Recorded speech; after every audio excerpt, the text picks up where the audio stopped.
Les habitués de la librairie du Coin du Feu sont tous d'accord sur un point. Cet endroit a quelque chose de très particulier. Surtout la nuit.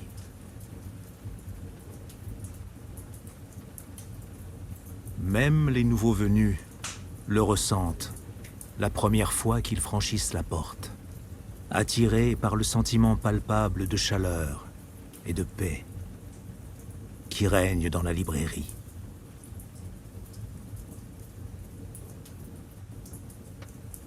Assis sur le canapé devant la cheminée, vous appréciez le charme et la sérénité des lieux.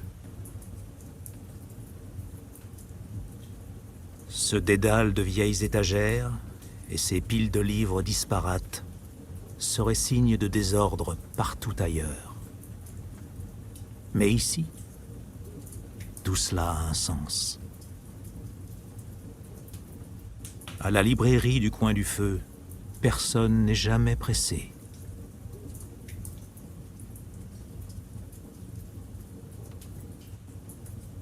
C'est l'endroit idéal pour se poser et prendre le temps de vivre.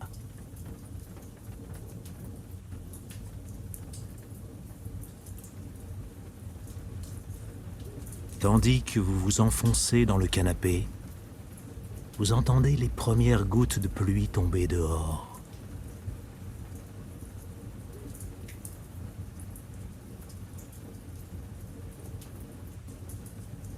Vous respirez profondément et vous vous enfoncez encore plus dans le canapé. Nous allons approfondir cet état de relaxation avec un petit exercice. Ce soir, je vous propose une visualisation. Quand vous serez prêt, on pourra commencer.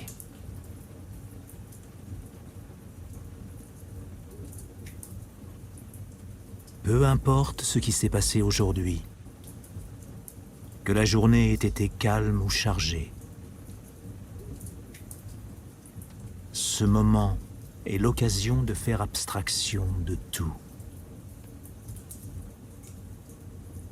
de se libérer du bavardage intérieur et de trouver un lieu de repos, à la fois dans le corps et dans l'esprit.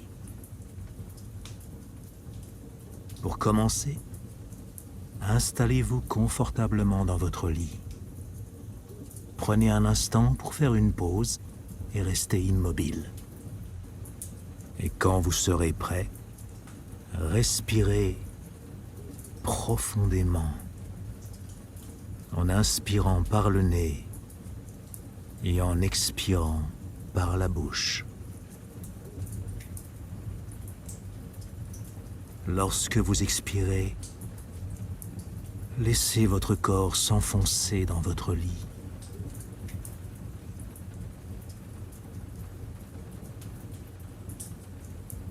Sentez le poids de votre corps.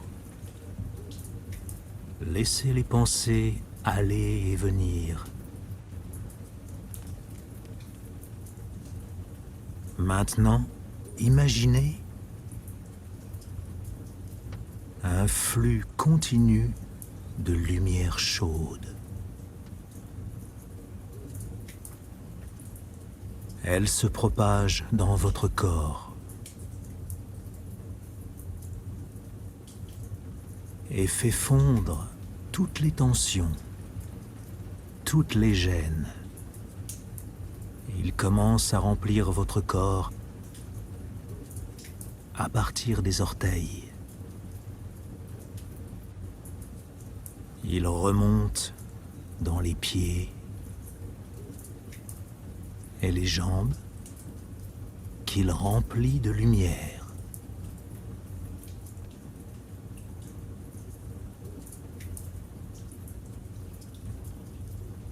Une sensation de chaleur, d'espace et de bien-être vous envahit à mesure que la lumière se répand dans votre corps.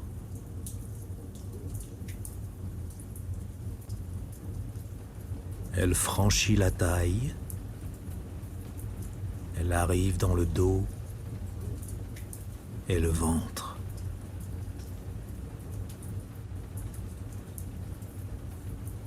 Elle élimine toute sensation de gêne.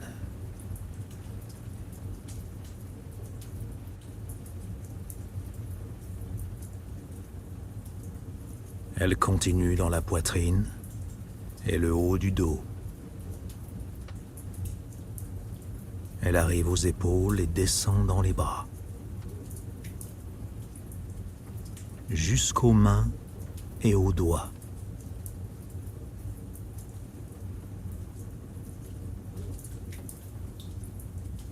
Appréciez cette sensation de soulagement du corps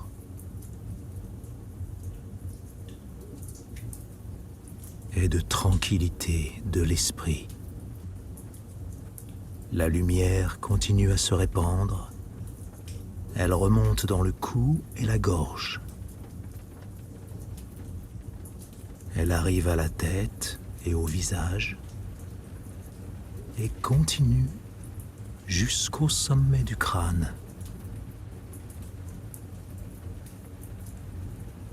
Jusqu'à ce qu'il ne reste plus que cette sensation de tranquillité.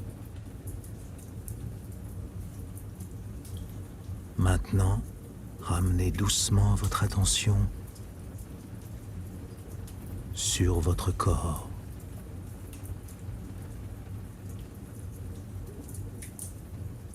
La librairie du coin du feu reste ouverte tard.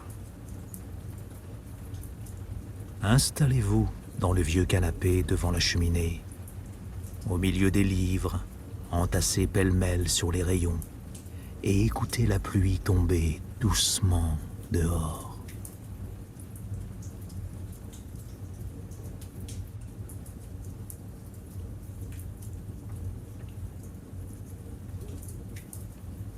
Au rayon histoire, deux femmes discutent à voix basse.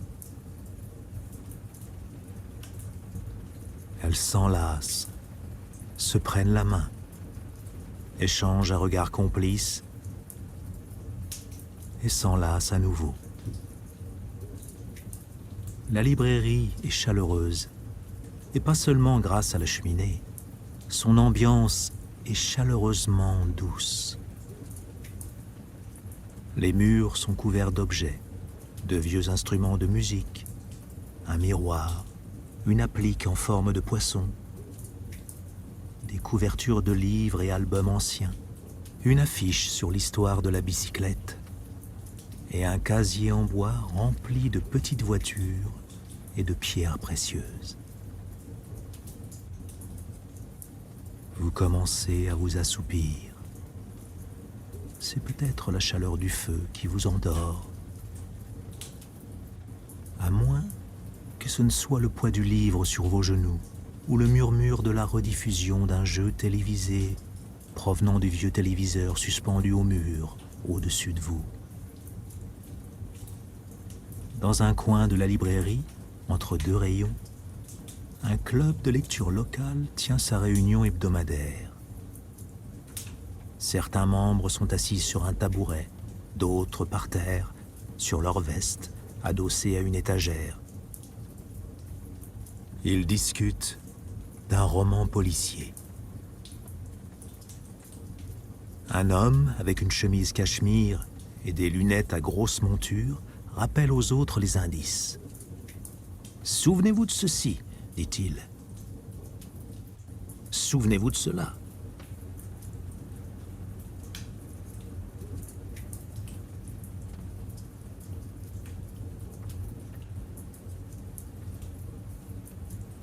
D'un côté de la cheminée, il y a un tableau d'un saint sur fond de feuilles d'or.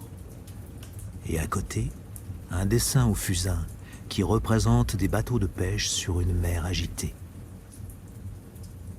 Le mur est parsemé de dépliants et de photos en noir et blanc d'écrivains qui discutent avec d'autres écrivains.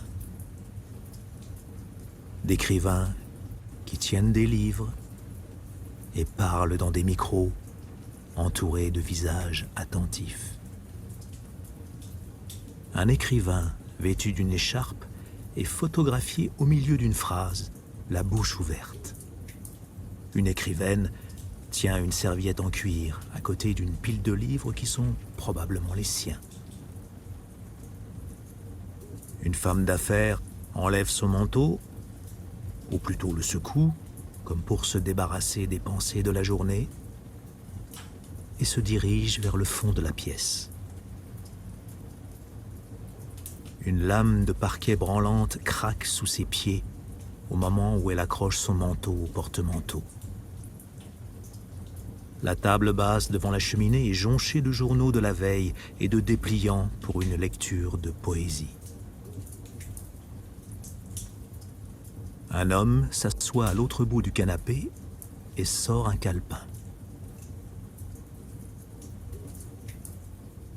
Ses cheveux bouclés, qui dépassent de l'arrière de son bonnet de laine, lui donnent un air intellectuel. Il est peut-être écrivain ou professeur ou poète. Oui, c'est sûrement un poète célèbre. Quelque chose dans son expression, ce regard secret, suggère qu'il est en train d'écrire de la poésie.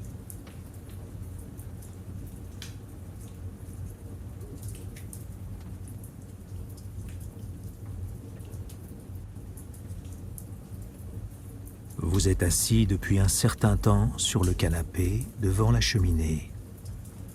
Vous tenez un livre sans l'ouvrir. À présent, vous fermez les yeux un instant et sentez le poids du livre sur vos genoux. Il est lourd. C'est un pavé. Vous entendez le feu, les bruits des pas sur le plancher et de nombreux chuchotements.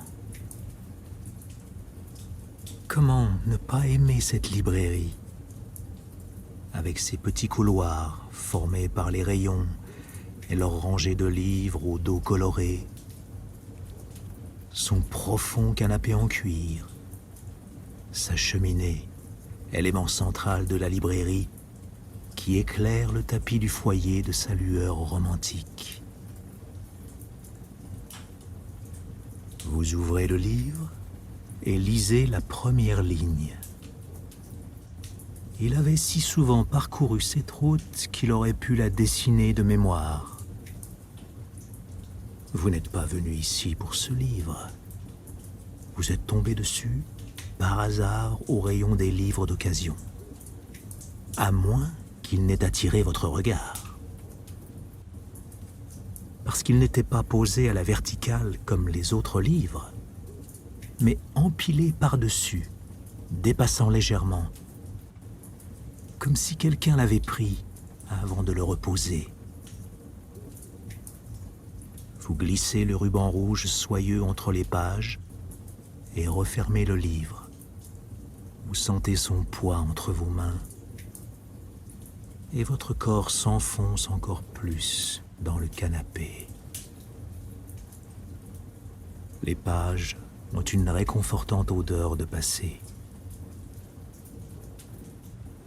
La couverture ancienne en tissu vert, avec des lettres dorées au dos, est discrète. Contrairement aux couvertures des nouvelles parutions, avec leurs jaquettes satinées et leur caractère gras qui vous interpellent depuis les rayons pour capter votre attention.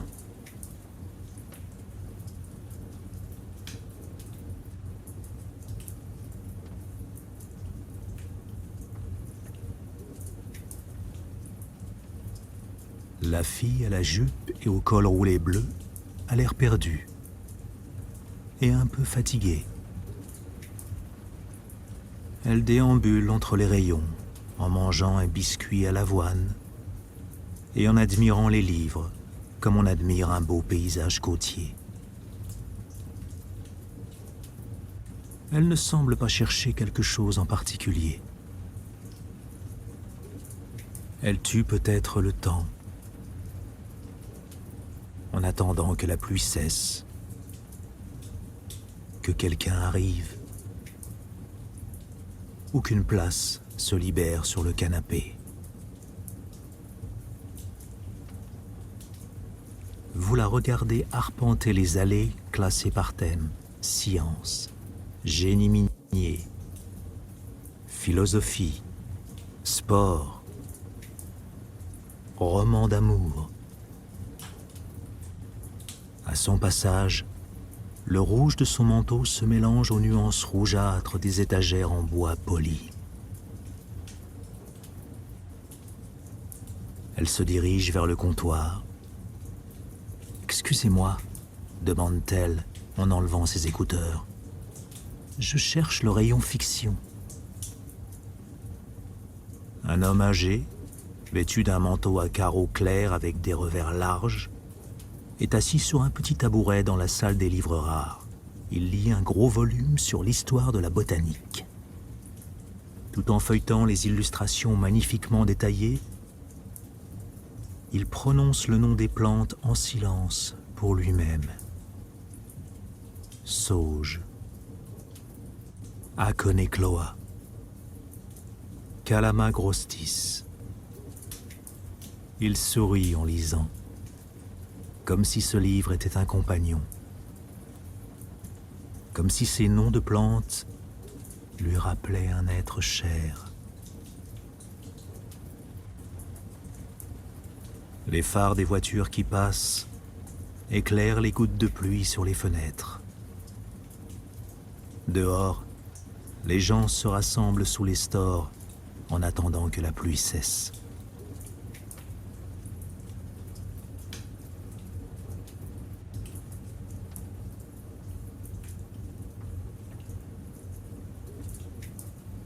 Loin de troubler l'ambiance de la librairie, les bruits que vous entendez la renforcent. Le bruissement des pas feutrés, les pages qui se tournent, le craquement et le crépitement du feu. Dehors, il fait nuit. On ne voit pas les boutiques voisines. Dedans, le lustre à 5 branches diffuse une lumière dorée et tamisée. Un libraire vient récupérer la pile de livres qu'un lecteur a laissés sur la table à côté de vous. Des livres sur l'espace, l'univers et la botanique.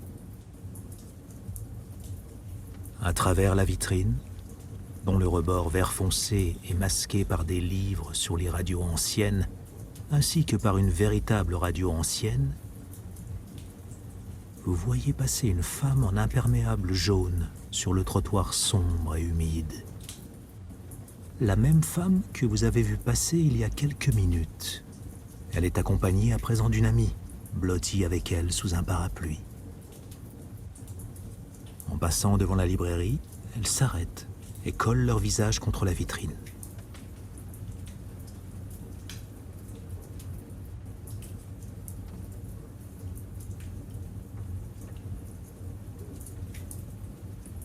Sur le tableau noir, à l'entrée de la librairie, une annonce fait la promotion d'un événement littéraire passé. Elle n'a pas encore été effacée. À côté, sur une table basse, un chat est couché sur un tas de livres en solde. Des recueils de poèmes, les mémoires d'un coursier à vélo, une pile d'encyclopédies mises à jour. 2 élèves de musique, dont l'un porte un étui de violon noir, fouillent sans dire un mot les rangées de disques et de CD bien garnis du rayon musique. « Tu aimes la 3e de Beethoven » demande l'un. « Pas vraiment » répond l'autre. Puis il retombe dans le silence. Au rayon jeunesse, un père et son bambin sont assis côte à côte sur un grand pouf. Un par un, le père extrait les livres du rayon et un par un, l'enfant les remet en place.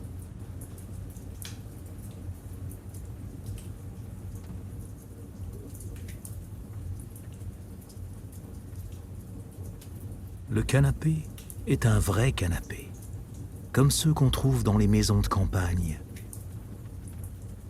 ceux dans lesquels on peut vraiment s'enfoncer.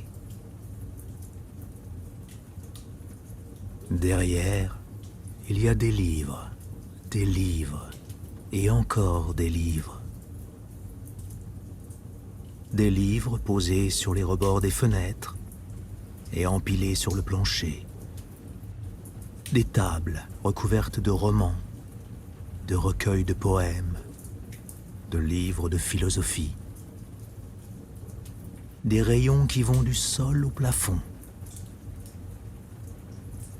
Un dédale d'étagères garnies de livres, parfois même sur 2 rangées.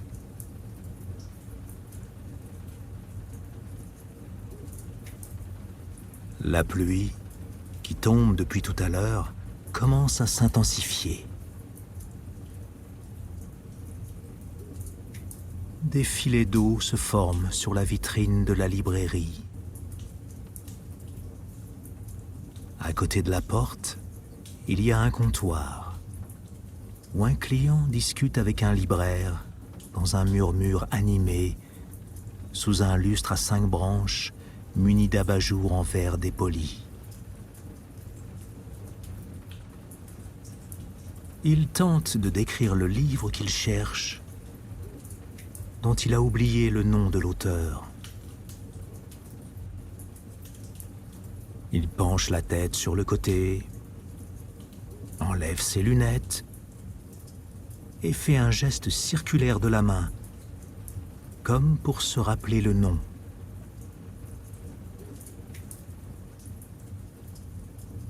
Le libraire fait une suggestion et l'homme acquiesce.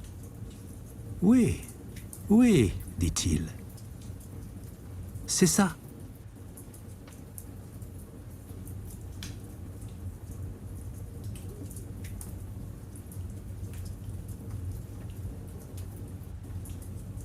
Dehors, l'obscurité s'accentue, et la pluie aussi. La porte de la librairie s'ouvre en grinçant. Une femme entre. Elle secoue son chapeau et dit « Il pleut des cordes !» sans s'adresser à quelqu'un en particulier. Puis elle replie son parapluie et une petite flaque d'eau se forme sur le sol. Une libraire rapporte une pile de livres instables au rayon architecture d'intérieur pour les ranger. 1001 idées de cuisine. La cuisine de l'architecte. Cuisine rénovée. Cuisine urbaine. Elle grimpe sur la solide échelle en bois appuyée contre l'étagère et remet les livres à leur place, un par un. Au rayon voyage, un homme feuillette un guide sur la Croatie. Lorsqu'il a terminé, il referme le livre, pose brièvement la main sur la couverture et le range. Il parcourt les rangées de guides touristiques et choisit un plan de Rome.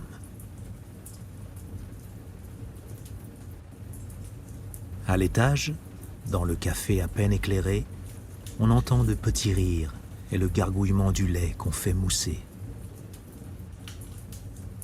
Une femme descend l'escalier étroit en parlant au téléphone. « C'est formidable, dit-elle. Quelle histoire! Quelle histoire !»